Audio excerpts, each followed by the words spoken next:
But what if the amplitude of motion depends on the elastic properties of tissue? Oh, sure. That's its own contrast. That's right. So in this case, we're just trying to, presence or absence.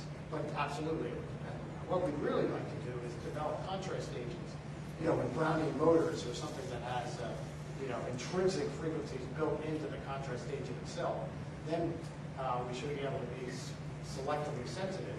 And if you could build them with different intrinsic vibrational modes or rotational modes, then we should be able to do multispectral MR detection, which is something that people really haven't done before. We'll see. It's kind of interesting. Do I have 2 minutes, or should I stop now? 2 minutes. Just another technology, which is, although those are interesting, they're kind of future tense. For present tense molecular imaging, we really go to MR PET. I don't want to tell this story, it's just a little long, but the nice and kind of cool technical piece is that people are now putting PET scanners inside MR scanners, and there'll be whole body versions of this commercially available within the next few months. So it's actually kind of an interesting development.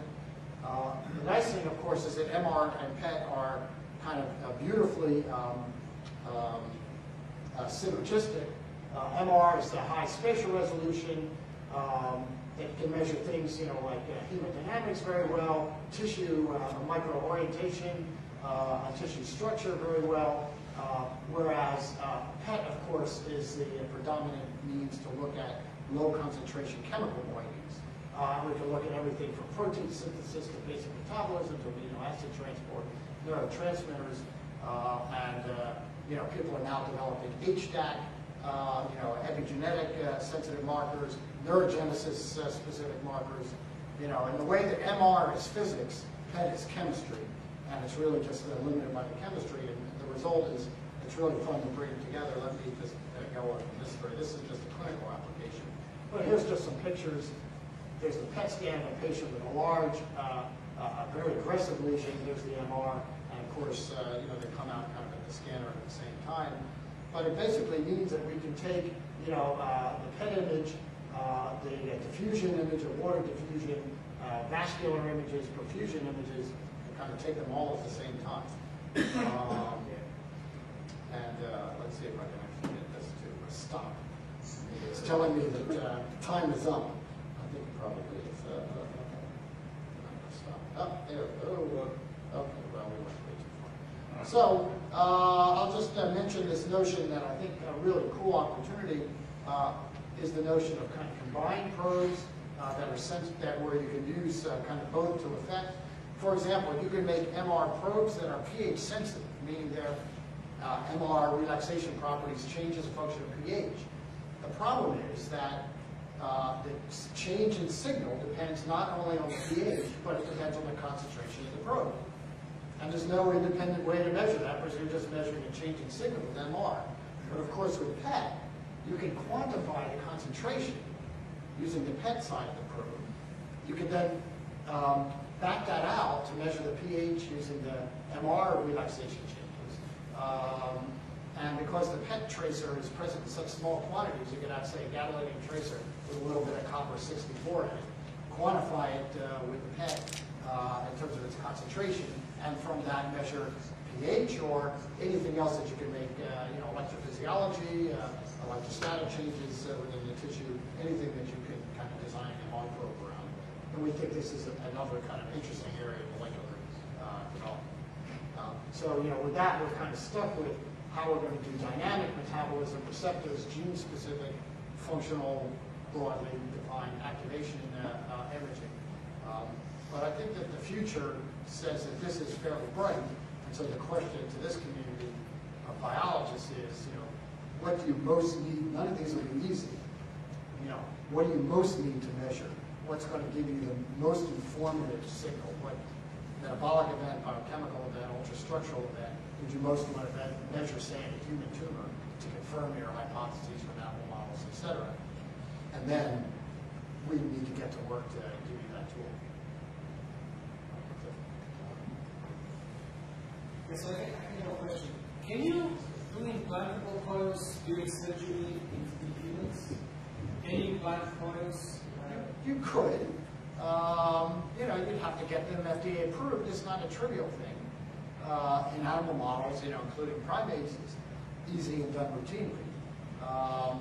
We do, kind of endoscopic coils, like endorectal coils, and that's, those are kind of improved. To, put a small tumor and leave it behind in the liver. I mean, after a resection where you wanted to then do high-resolution imaging, yes, you could imagine doing that. I was thinking in terms of the metastatic process, if you want to observe red cells moving by, the way they do it in stem cells, maybe it's possible that actually you can label some cells and see whether they even do the bio tumor or not.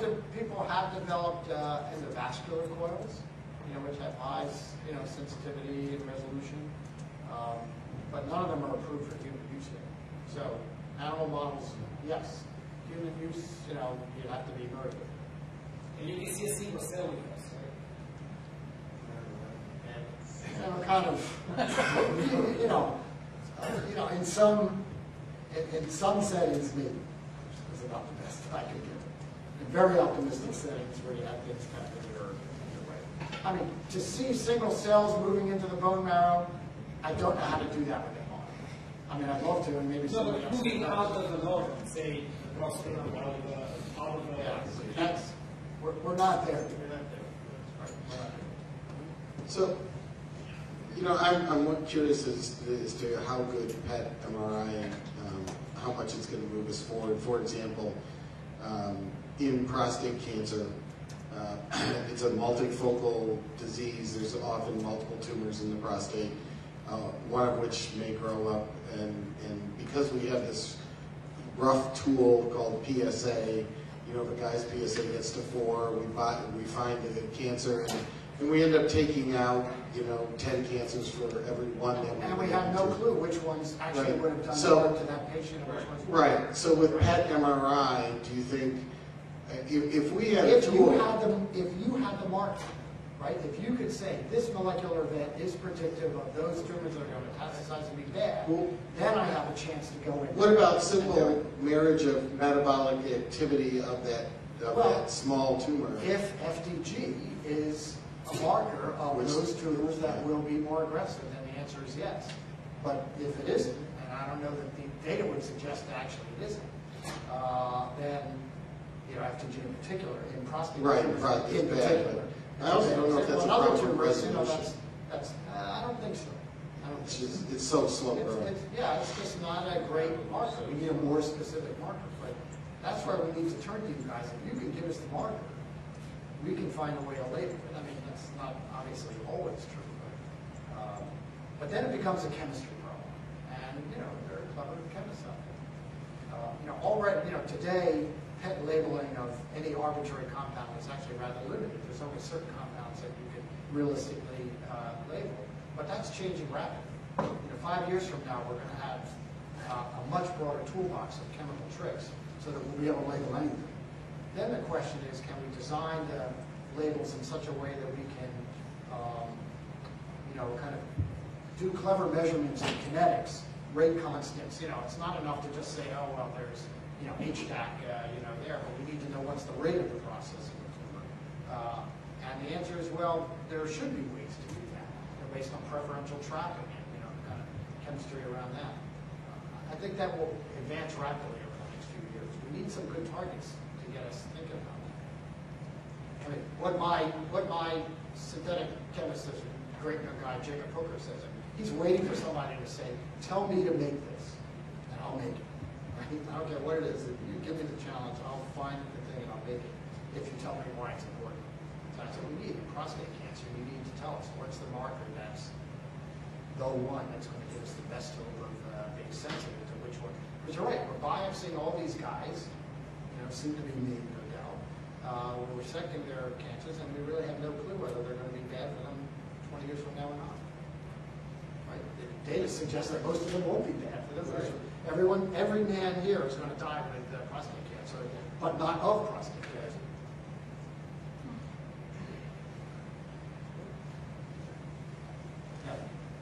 You talk about permeability, and it conjures up sort of holes that things go through, but it's more complicated than that, right? I mean, So that's why the water permeability is so interesting, because that's active transport through aquaporin channels and things. It's Right. not just water mobility through fenestrations, especially in the brain. and then you showed the data with permeability in the Cinderanid. Yeah. Do you see that in any other tumor? I mean, that drug's been used in a lot of other tumors, or is that a property of glioblastoma? No. I don't know the data well, but I do believe that has been seen in other tumors as well. So I think that the leakage of these kind of medium-sized molecules that is something that's kind of a straightforward way to measure at least the first order, and I think people have seen that in others, but I'm afraid I don't know that data in detail. I don't believe it's idiosyncratic to gliomas. And 500 is not that big a cutoff. No, I don't mean to imply it's cutoff. It happens to be the size of the molecules we have at our disposal. Now it'd be interesting to see, well, can we measure the rate of albumin transport, right? We should be able to do that. That would be interesting. It's a biggish molecule. They're not huge. We know like nanocrystals are very slow, even in very leaky tumors. What you consider leaky by normal things, at kind of much larger sizes of these nanocrystals, they don't typically leak out, or they leak out very, very slowly. So we know there's some cutoff. Probably. It'd be interesting to measure the whole spectrum, right? How leaky is it to water, small molecules, proteins, nanocrystals. Right? We should be able to do that. But is that important? I need you guys to tell me that is different. So Prakash Jain has done some of that optically. He sees that there's quite a bit of heterogeneity in the tumor. Yep. Some areas are quite leaky on this Yep. article. And I think we'll see the same thing. That's why I'm so keen to do these percolation measurements, because we know that it's not well mixed. I mean, we can see that in our data as well, that we don't see it at the beautiful resolution he does. But we should be able to go from what he can see under the microscope to make inference to interpret the kind of time course of the data we see to actually learn about the heterogeneity of the microenvironment. For example, I mean, if you give one of these 500 Dalton contrast agents, they leak in pretty quickly. And, for the most part, they wash out relatively quickly. But if you come back a day later and look at the tumors, there's still some trapped in those tumors. There's no way that that's predicted based on, well-mixed compartments, right? That's twisty little dead-end passages within the interstitium.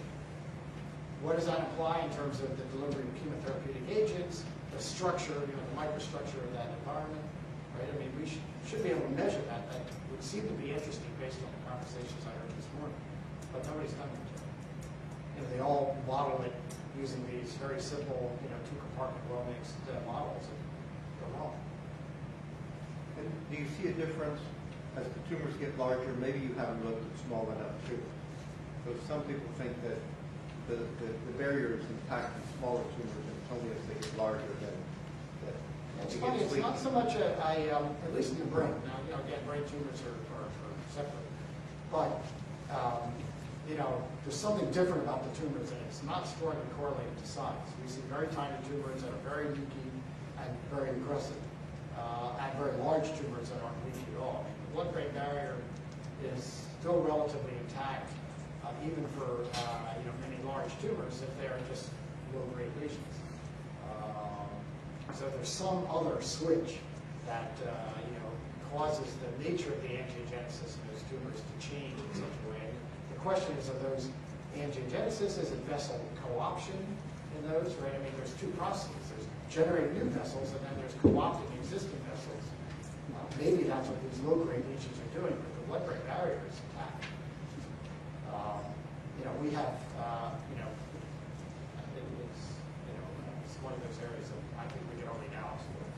Bruce, I think that is really important to do because so many people are developing therapeutic agents based on the EPR effect, and I think we're overestimating the ability of those constructs to get into the tumor. Knowing that for each individual tumor would be really important. Everybody's working towards particles, and I think it's important to understand that. And so, again, if we had the right model, that would be relevant.